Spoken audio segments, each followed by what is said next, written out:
Hôm nay mình đi xuống phố ăn với các bạn. Đây là con đường có rất là nhiều tiệm và shop nè các bạn.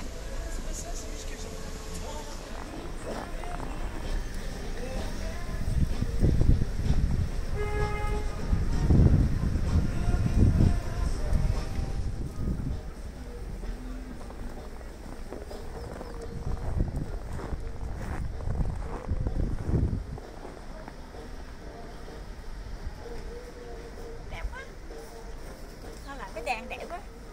Có cái thư viện lớn đó. Dạ.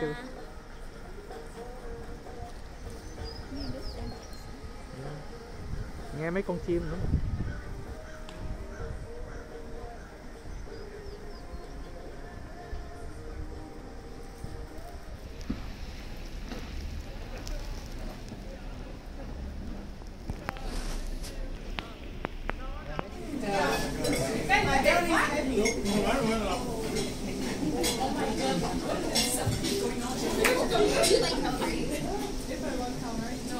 Everything is actually the same fried over entirely.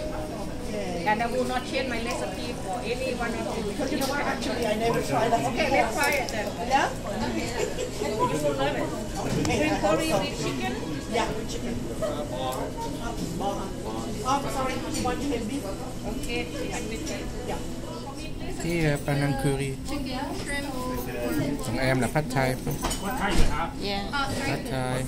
We have beef, chicken, shrimp, pork, tofu. Tao cũng lấy được. Thái gọi đu đủ phải Gọi đu đủ. Cái Còn đó cái là kia là món mực chiên. Ồ. Mà ngon lắm nha. Chiên mình nó như nước nướng vậy đó. gọi đu đủ ngon không chị? Chưa ăn em. Đây. Chưa ăn. Đưa cho nét cho. Ở chỗ này nó cho mình mang rượu vô.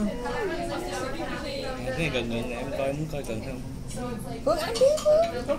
Đây là món Phải cúng mực chưa? chiên. Không, em thích cái rổ này hơn là cái đồ ăn.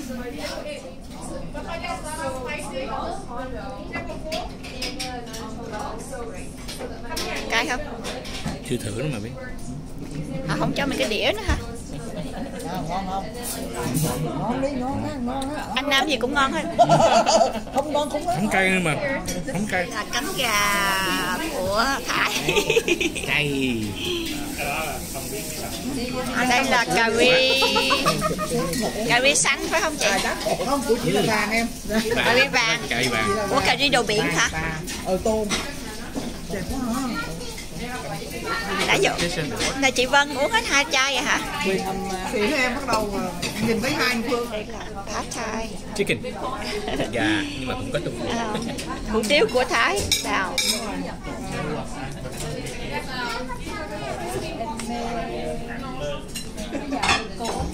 Đúng đại. Nhưng mà chị thấy mấy cái cố màu đen đen của nó heo. Heo xào phải không? Có chả nghi không? Chả nghi. Nó được sức nó. Món cà ri đảo lên ba. Cà ri xanh hả? Cà ri xanh có bò. Cà ri xanh bò.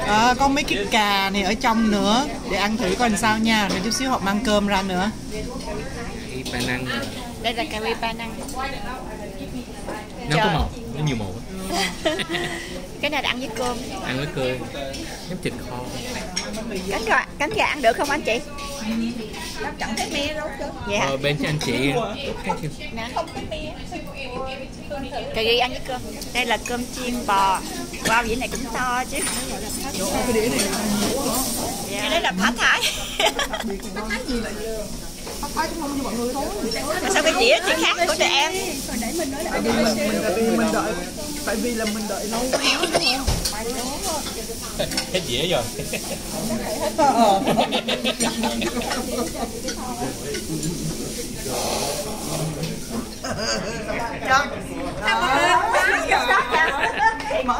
Mở ra coi. Mở ra để con xe đi. Chứ phải chúc Tết chứ. Chúc hai bác 100 năm hạnh phúc. Con cọp phải không? Con cọp.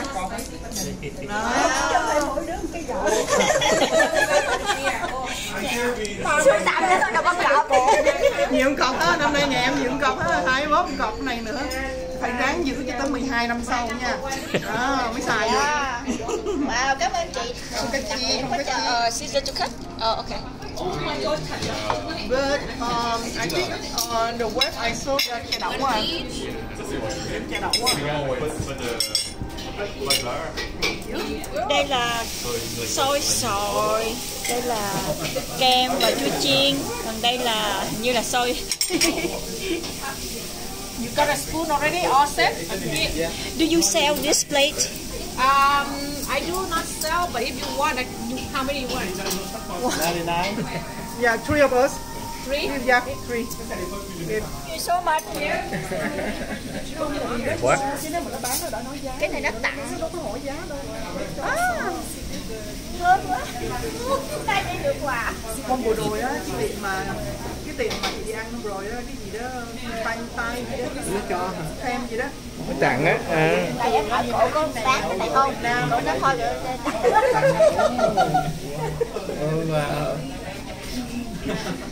Đúng rồi, cô bắn xôi.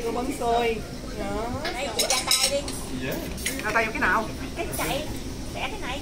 Trời ơi, cái đó mà cắt được.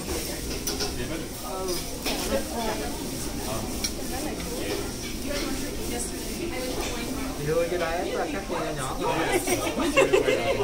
Nếu mà đi ăn thì không có đây được. Rồi, thôi chị ăn cái lá xanh đi. Đó là organic á, nè, lại đưa sức cái đĩa vô nha, cái đĩa vô. Rồi, đó. Rồi, em gái.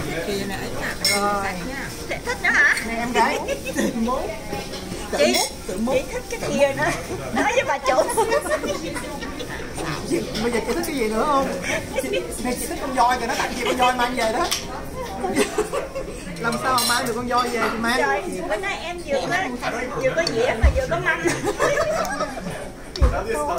This is the owner. Dance, so you want to dance? So turn on music.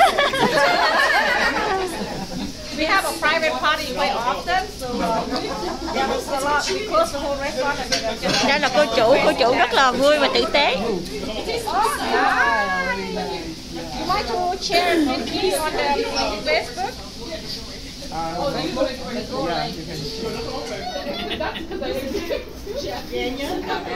Bye kia. Bye anh chị. Rồi, good night. Good night. Good night.